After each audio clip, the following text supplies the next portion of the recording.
여러분 안녕. 뽕쌤이에요. 네. 오랜만에 인사를 하니까 인사가 좀 어색한 것 같기도 하고, 네. 아직도 온라인 계약이 조금은 적응이 되지 않아 어색한 뽕쌤입니다. 네. 우리 몇 주간 잘 지내셨나요? 네. 선생님은 온라인 강의 준비하느라고 정말 밤낮 없이 바빴습니다. 네. 우리 친구들 열심히 들어주길 바라면서 오늘도 파이팅 해서 수업 시작해 보도록 하겠습니다. 네. 오늘 첫 시간은 원자 흡광 광도계에 대해서 배울 거예요. 여기 보시는 것과 같이 Atomic Absorption Spectrophotometry의 약자 AAS라고 하는 장비입니다. 네. 우리 저랑 수업 제가 올려드린 수업에서 품질 관리가 어떤 건지, 그리고 식품 공정은 또 어떻게 보는지, 크로마토그래피는 어떤 건지에 대해서 배웠고, 오늘은 원자 흡광 광도계가 어떤 건지 배워보도록 하겠습니다. 이번 학기에 중점적으로 우리 반 친구들이 배울 장비예요. 네. 한번 배워두고 조금 반복하다 보면 금방 익숙해지는 장비이기 때문에 너무 부담 가지시거나 어려움 갖지 않고 편하게 접해 주셨으면 좋겠습니다. 한번 이 강의 보시자마자 바로 여러분들 실험하게끔 하진 않을 거고요. 네, 이 강의 보고 다음에 오프라인 계약 때 우리 화학분석실에 우리 친구들이 처음 왔을 때는 선생님이 그때 강의를 보여줬던 장비가 이거구나. 아하, 요게 그래도 어떤 거를 분석했던 거였지 정도만 알아도 우리 친구들 아주 퍼펙트입니다. 네. 처음 들어봐서 생소한 내용이 나올 수도 있겠지만 최대한 천천히, 네, 그리고 좀 자세하게 알려드리도록 노력할 테니까요. 우리 친구들 나만 믿고 따라와. 네, 저만 믿고 따라오세요. 친절하게 알려드리도록 하겠습니다. 네, 그래서 오늘 1교시는 AAS, 그리고 AAS를 분석하려면 마이크로웨이브라는 기계로 전처리를 할 거예요. 그래서 요 AAS하고 마이크로웨이브 두 가지 장비에 대해서 살펴볼 거고요. 요게 만약에 1시간 안에 끝나지 않으면 조금 순서가 미뤄질지도 모르겠어요. 네, 일단 장비에 대한 개념, 이해들 먼저 확인하실 거고요. 그 다음에 오늘 칼슘하고 우리 친구들 칼슘 알죠? 영양제 있는 거, 아가들이랑 할머니들이 먹는 거. 네, 그 다음에 마그네슘, 눈 떨릴 때 이거 먹으라고 하죠. 네, 그래서 칼슘하고 마그네슘을 분석해 볼 건데요. 비타민, 어린이 종합 비타민하고 우리 신랑이 먹는 비타민하고 내가 먹는 비타민하고 세 개 한번 들고 와봤어. 네. 그래서 우리가 먹는 비타민 가지고 그 안에 칼슘이 얼만큼 들어있는지 마그네슘이 얼만큼 들어있는지 분석해 볼 건데 기기 분석에 앞서서 전처리를 통해서 시험 용액의 조제를 할 거예요. 시험 용액의 조제라 하면 기기 분석에 들어가기 전까지의 단계를 얘기합니다. 그래서 보통 기기 분석에 들어가는 샘플들은 비타민을 통째로 기기에 집어넣진 않고요. 기기가 잘 분석을 시켜줄 수 있도록 처리를 하죠.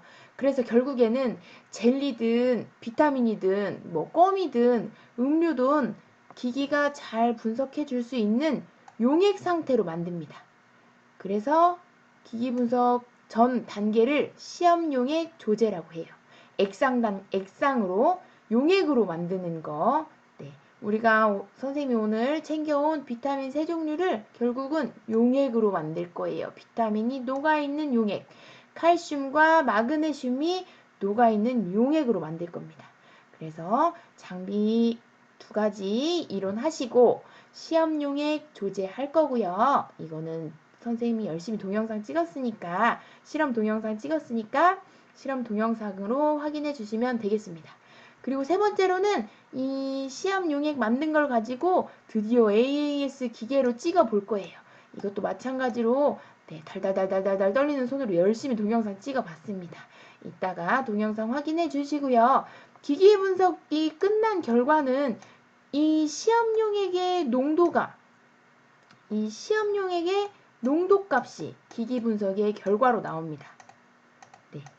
비타민 선생님이 가지고 온 애기 비타민, 내가 먹는 비타민, 우리 신랑이 먹는 비타민에 대한 농도값이 나오는 게 아니고요. 요거를 처리해서 만든 요 시험용액의 농도값이 기기 분석의 결과로 나오게 됩니다. 그래서 기기 분석의 결과로 나온 이 시험용액의 농도값을 가지고 샘플량, 희석 배수 등등 시험용액 조제할 때 처리했던 단계들 그리고 들어갔던 계산들을 여기다가 다시 곱해줘서 원래의 비타민의 함량을 계산하러 갑니다. 이해 가시나요? 네. 기기 분석을 하는 목적은 우리가 만든 요 시험용액의 농도를 확인하기 위함이고요. 시험용액을 만드는 이유는 기기 분석을 하기 위해서 내가 원하는 전처리를 하게 되는 겁니다. 왔다 갔다 하실 줄 아셔야 되고요. 결국 여기서 나온 결과값, 기기 분석에서 나온 결과값은 시험용액의 농도값이다 하는 거 알고 넘어가실게요. 그래서 오늘 다시 한번 어떤 수업 할지 정리해 드리겠습니다. 1교시 때는 AAS와 마이크로웨이브는 쉽게 말해서 전자레인지예요. 네, 요 두 장비의 원리에 대해서 배우실 거고요. 2교시 때는 전처리, 시험용액을 만드는 거 확인하실 거고요. 4교시 때는 AAS, 기기 분석에 들어가도록 하겠습니다. 5교시 때는 분석한 결과를 가지고 검체의 함량 계산까지 해보도록 하겠습니다. 혹시라도 시간이 좀 모자라거나 그렇게 되면 다음 주에 이어서 할 테니까 너무 걱정하시지 마시고요. 최대한 제가 좀 성질이 급해서 말이 조금 빠를 수도 있어요. 그래서 정말 천천히 얘기하려고 지금 노력 중이거든요. 네, 그래서 천천히 말씀드리도록 노력할 거고요. 이렇게 천천히 최대한 이해를 돕기 위해서 말씀드리다 보면 조금 지연이 될 수도 있기 때문에 혹시라도 못한 부분이 생기면 다음 시간에 이어서 할 테니까 너무 걱정 마시고 편안한 마음으로 들어주셨으면 좋겠습니다. AAS는 처음에 엄청 오래됐어요. 1952년도 개발이 됐대요. 마틴 제임스라는 사람이 개발을 했는데 이 사람이 개발만 하고 잘 상용화를 못 시켰어요. 그래서 2년 뒤에 레이라는 사람이 결국 구체화를 시켰고요. 1955년에 분광학자 월시라는 사람이 상용화를 시키게 되었습니다. 그래서 요때 지금부터 몇 년 전이에요. 1952년도에 개발된 장비가 지금 아주 활발하게 분석 기기에서 사용이 되고 있습니다. AAS의 원리에 대해서 먼저 설명을 드릴 건데요. 한번 읽어봐 드릴게요. 원자의 흡광, 형광, 그리고 방출의 원리를 이용한 거래요. 금속 원자를 높은 온도로 가열하면 그때 만들어진 기체 상태의 중성 원자가 된다고 해요. 우리 원자 구조를 먼저 한번 설명드릴게요. 원자는 보시면 원자 핵이 있죠, 핵. 핵을 이렇게 여기 원자 핵을 이렇게 전자가 여기 보이시나요? 전자가 빙글빙글 돕니다, 주변에. 그러면 이 원자하고 원자 핵하고 전자 사이에는 우리 태양, 우주에 있는 우주로 생각하시면 조금 쉽게 이해가 갈 것 같아요. 우리 지구가 태양 주변을 돌죠. 일정한 궤도로 도는데 우리 지구는 태양이 끌어당기는 힘도 있고요. 또 태양에서 벗어나려고 하는 청력도 가지고 있습니다. 그래서 그 일정한 궤도로 도는 이유가 지구가 끌어당기는 인력, 또 지구에서 벗어나려고 하는 지구의 청력이 같이 존재하기 때문에 일정한 궤도로 도는데요. 이 원자와 전자도 마찬가지예요. 원자가 전자를 끌어당기는 인력, 그리고 전자는 원자를 벗어나려고 하는 청력이 서로 작용을 하면서 원자 주변을 전자가 빙글빙글 돌게 되는데요. 이때 궤도가 있어요. 여기 그림에서 보시는 것과 같이 K, L, M, N 궤도라고 보시면 돼요. 그래서 첫 번째 K 궤도에서 에너지를 흡수하게 되면 나 벗어날 거야 하는 힘이 더 세져서 전자가 K 궤도에서 L 궤도로 벗어나게 됩니다. 그러면 얘는 굉장히 불안정한 상태예요. 들뜬 상태라고 합니다. 불안정한 들뜬 상태. 그래서 다시 원자 핵이 끌어당기게 되죠. 야, 너 제자리로 와. 너 거기에 있으면 굉장히 위험해. 불안해. 다시 제자리로 와. 하면서 다시 에너지를 방출하게 됩니다. 그래서 원래의 궤도로 돌아오게 되죠. 이런 원리를 이용한 게 AAS예요. 다시 한번 읽어드릴게요.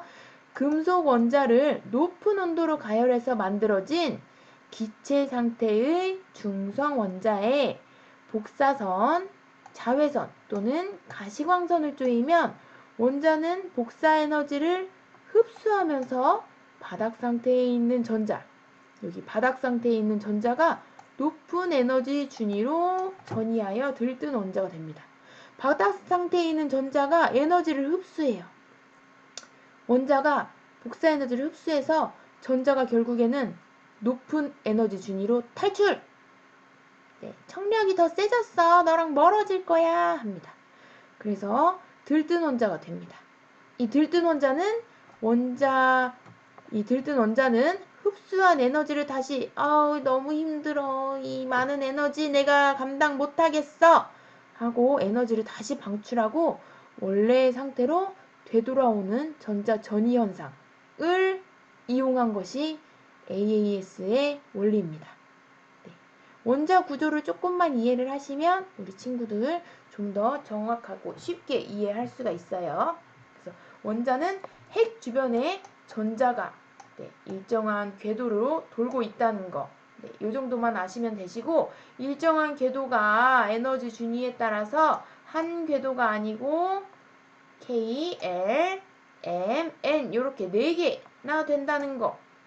각각의 에너지 준위가 다르다는 것. 첫 번째 궤도와 두 번째 궤도와 세 번째 궤도와 네 번째 궤도 사이에 에너지 준위가 이렇게 각각 다르다는 거.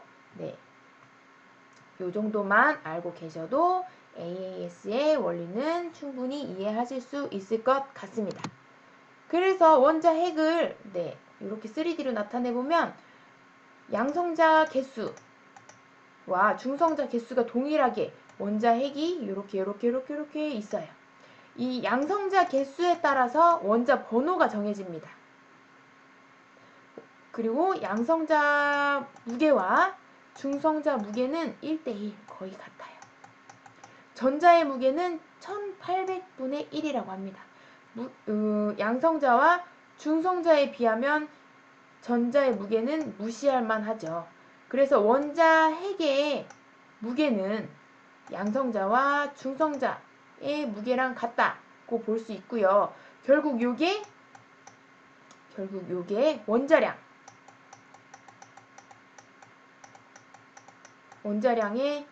원자량과 같다고 할 수 있겠습니다. 이해 가시나요?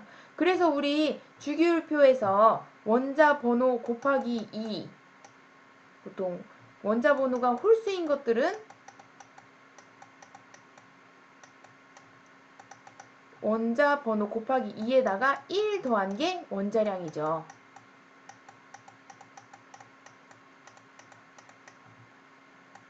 써져라! 원자량이죠. 그리고 원자 번호가 짝수인 것들은 원자 번호 곱하기 2 한 게 원자량입니다. 요 규칙 때문에 그래요. 양성자와 중성자가 질량비가 1대1이고, 네, 양성자와 중성자가 그 원자의 무게를 다 차지하고 있다는 거. 전자는 원자의 무게에 크게 영향을 미치지 않는다는 거 알아주시면 되겠습니다. 그래서 AAS의 속 안을 이렇게 그려본 모식도예요. 굉장히 뭐가 엄청나게 많아 보이지만 사실은 굉장히 간단합니다. 우리 친구들 화학분석 기능사 했던 친구들 있으실까요? 네. 화학분석 기능사 공부했던 친구들 혹시나 안 했으면 화학분석 기능사 하고 나면 조금 더 쉬워질지도 모르겠습니다. 네. AAS는 결국 원자의 흡광, 방출, 형광을 이용한다고 했잖아요. 원자가 그 에너지를 흡수하고 방출할 때 나타내는 흡광도를 측정한다고 생각하시면 돼요. 얘가 빛을 흡수할 때 그 흡수하는 양을 측정하는 겁니다. 그래서 흡수하는 양을 측정하기 위해서 빛을 쏴주는 램프가 있어요. 여기 램프. 램프는 중성 원자에 복사선을 쥐어주어 들뜬 상태로 만들어준다고 합니다. 원소마다 바깥 껍질 에너지 준위가 다르므로 각각 다른 램프를 사용합니다. 결국 원소마다 각각 다른 램프를 사용합니다. 왜냐? 바깥 껍질의 에너지 준위가 다르므로. 우리 여기서 봤죠? 바깥 껍질의 에너지 준위가 K껍질, L껍질, M껍질마다 에너지 준위가 다르기 때문에 각각 다른 램프를 사용합니다. 네. 중성자의 복사선을 쪼여주어서 들뜬 상태로 만들어줍니다. 근데 우리가 쏘여준 건 아직 중성자가 아니죠. 중성자를 만들어주려고 높은 온도로 가열을 해야 됩니다. 그러기 위해서 플레임, 여기 보이시나요? 1번. 플레임이라는 파트, 부분이 있는데요. 여기는 시료를 높은 온도로 가열해서 기체 상태의 중성자로 만들어줍니다. 그리고 세 번째 여기. 포토 디텍터가 바닥 상태로 돌아가려는 원자가 여기서 들뜬 상태로 만들어주죠. 여기서 램프가 빛을 쏴줘서 여기서 기체 상태로 된 시험 용액을 들뜬 상태로 만들어줍니다. 시험 용액의 원자를. 그럼 여기서 그 원자가 다시 원래대로 돌아가려고 할 때 내뿜는 빛을, 방출하는 빛을 요 아이가 측정을 합니다. 그 방출하는 빛을 측정해서 컴퓨터로 전달을 해주게 돼 있죠. 그래서 이 안에서 분석되는 과정을 한번 말씀드려보면 여기 샘플 플로우 보이시나요? 요게 결국엔 샘플이에요. 내가 만든 시험 용액을 여기 빨대에다가 쏙 꽂아요. 그러면 시험 용액이 이 빨대를 따라 흘러갑니다. 그러면 여기에는 쉽게 생각하시면 여기 보시면 수소 H2 그 다음에 아세틸렌 가스가 들어간다고 나옵니다. 아세틸렌 가스를 같이 만나면서 분무가 돼요. 여기서 시료와 아세틸렌 가스 H2 우리는 에어를 씁니다. 네. 그래서 시료와 아세틸렌 에어가 만나서 여기가 분무기예요. 분무기라고 생각하시면 돼요. 그래서 시료를 아주 고운 입자의 액상 상태로 여기로 보내주죠. 그러면 여기서 파이어! 불타오릅니다. 불꽃을 만나죠. 네, 일정한 온도의 불꽃을, 높은 온도의 불꽃, 보통 한 2000도 정도 된다고 생각하시면 됩니다. 이따가 기계 찍을 때 보시면 아시겠지만, 네, 완전 파란 불꽃. 색깔을 바꿀게요. 완전 파란 불꽃이 활활 타오릅니다. 그래서 높은 온도로 가열해서 여기서 이제 중성자화가 되는 거죠. 중성자가 되면 램프에 복사선을 만나서 들뜬 상태가 됩니다. 그러면 여기서 이제 흡광도를 측정을 하는데 요 램프의 디텍터까지 가기 위해서 여기 모노크로메터 슬릿, 얘네들이 길을 만들어 준다고 생각하시면 돼요. 디텍터까지 가는 길을. 슬릿은 반사경 같은 거예요. 그래서 여기서 방출하는 형광빛을 얘가 반사시켜서 디텍터까지 길을 알려줍니다. 그러면 디텍터가 방출하는 빛을 흡수해서, 빛을 측정해서 컴퓨터로 기록을 해주게 되겠습니다. 이해 가시나요? 그래서 처음에 여기 분무기에서 시료가 들어가면 여기 버너, 플레임이라고 하죠. 플레임에서 불꽃이 일어나면서 높은 온도로 시료를 가열해서 원자를 중성화 시켜줍니다. 중성화. 중성화를 시켜준다는 거는 전자가 들뜬 상태로 전자가 저 멀리 떨어져서 중성화 된다고 생각하시면 되겠습니다. 그래서 들뜬 상태에 있는 램프에서 빛을 만나서 들뜬 상태가 된 원소는 다시 빛을 방출하죠. 빛을 방출하면서 내놓는 빛을 이 디텍터가 찍게 되겠습니다. 한 번 더 시료를 쭉 빨아들여서 분무기로 고운 입자의 액상 상태로 우리 플레임으로 흘려보냅니다. 그럼 플레임에서 높은 온도로 가열해서 기체 상태의 중성자를 만들고요. 이때 여기다가 여기 램프 특정 파장의 램프에 빛을 쏴줘서 그 원자의 들뜬 상태를 만들어줍니다. 들뜬 상태에 있는 원자는 다시 안정한 상태로 돌아가려고, 바닥 상태로 돌아가려고 빛을 내뿜죠. 그 내뿜는 빛을 여기 포토 디텍터가 흡수하여 측정하게 되겠습니다. 이해 가시나요? 그 빛을 측정해서 그 원자의 양이 얼만큼 있는지를 측정해서 오늘은 칼슘과 마그네슘의 양이 도대체 이 시험용액에 얼만큼 들어있는지를 확인을 하는 시험입니다. 그래서 미량성분, 무기성분, 금속원소 등을 분석을 하죠. 칼슘, 마그네슘, 아연, 납, 카드뮴 등등을 분석을 할 수 있습니다. 램프에 대해서 한번 자세히 보시겠습니다.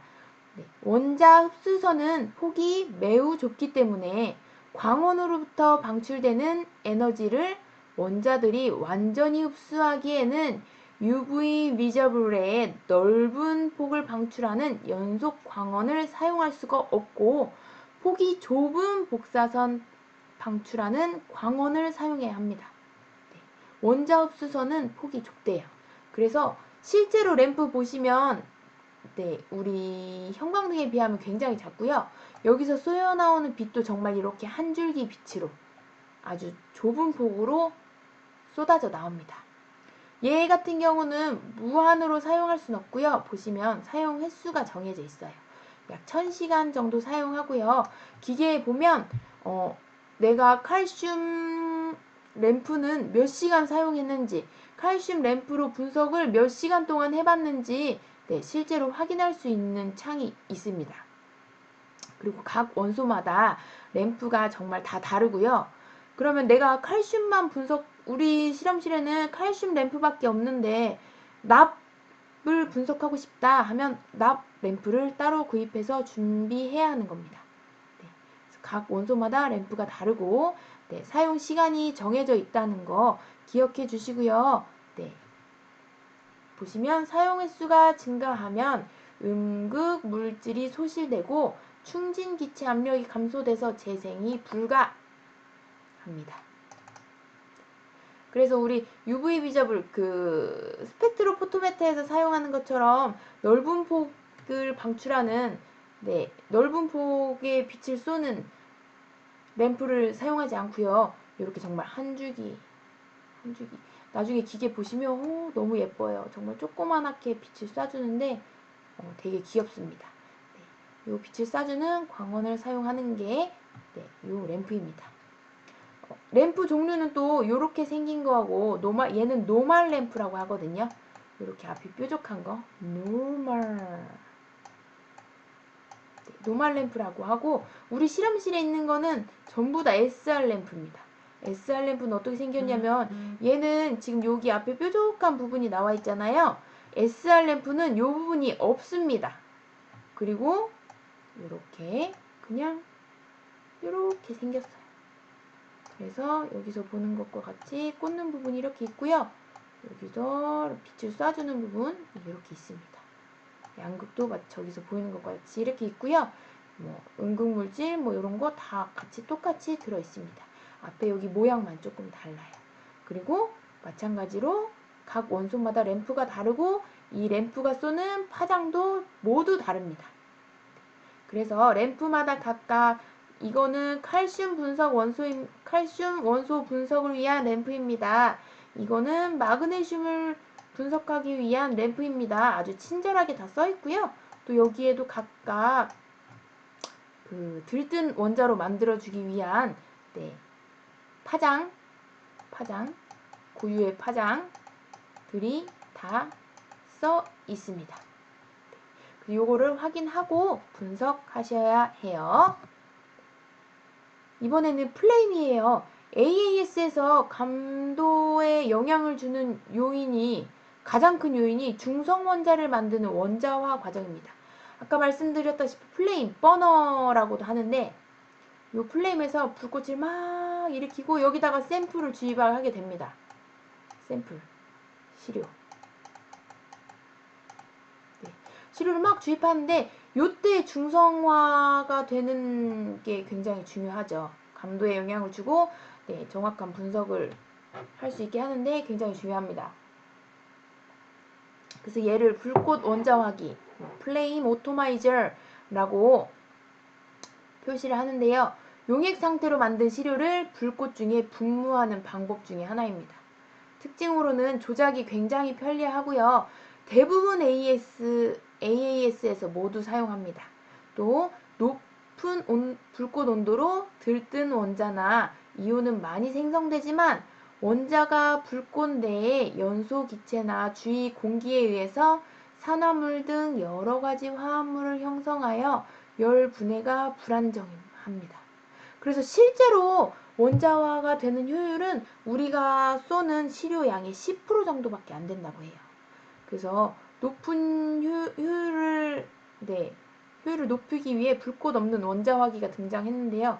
요게 요즘 다 AAS 이후로 또 많이 쓰는 ICP라는 장비입니다. 플라즈마를 이용해서 분석하는 거예요. 요거까지 말씀드리면 너무 헷갈리시기 때문에 요거는 패스하고요. 실제로 원자화되는 효율은 10%라는 거. 근데 여기서 질문! 원자화되는 효율이 10%인데 선생님 어떻게 정확한 양을 측정을 할 수가 있나요? 궁금하지 않아요, 여러분? 과학의 가장 첫 단계는 호기심이라고 생각합니다. 우리 친구들 강의 들으면서 궁금한 거 그때그때 물어보시면 좋고요. 지금은 안타깝게도 온라인 강의라 저한테 질문을 하시긴 어렵겠지만 우리 실험실에서 만나면 저 질문하는 거 굉장히 좋아하거든요. 제가 물론 100% 궁금증을 해결해 드릴 순 없지만 같이 찾아보고 또 궁금증을 해결해 드리는데 도움이 될 수 있기 때문에 우리 친구들 궁금해하고 질문하는 거 굉장히 좋아합니다. 많이 궁금했으면 좋겠고요. 여기서 원자화율이 10%인데 정량 분석이 도대체 어떻게 정확하게 이루어지는 건가요? 하는 의문을 가질 수가 있어요. 근데 요거 같은 경우는 표준 용액이 있기 때문에 우리 그 정량 분석의 중심을 잡아주는 표준 원액이 있기 때문에 가능한 겁니다. 표준 용액. 표준 용액에서도 10% 표준 용액에 대비하여 우리가 양을 측정하는 거거든요. 근데 표준 용액에서도 10%밖에 원자화가 안 되고 샘플에서도 10%밖에 원자화가 안 된다 하면 비율이 같죠. 얘랑. 그래서 표준 용액도 만약에 10이 나오고 샘플도 10이 나왔다 하면은 샘플이 10ppm인 거. 흡광도가 10ppm짜리 표준 용액을 찍었더니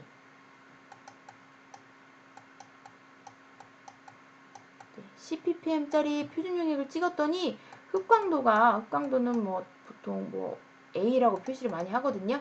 흑광도가 10이 나왔다. 근데 내가 샘플을 찍어봤더니 샘플의 흑광도도 10이 나왔다 하면 이 표준 용액과 대비해서 샘플의 농도도 결국 10ppm이라고 확인할 수 있는 겁니다. 네.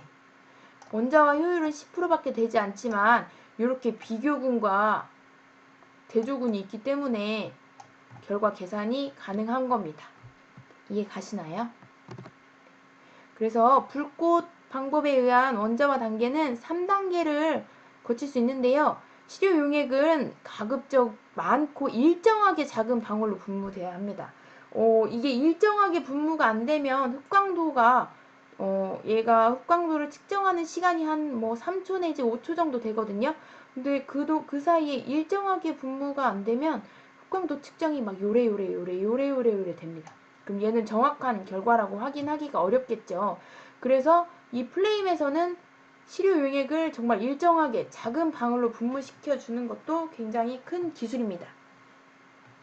그리고 두 번째로는 적당한 온도의 불꽃으로 용매를 증발하여 화합물을 열분해야 합니다.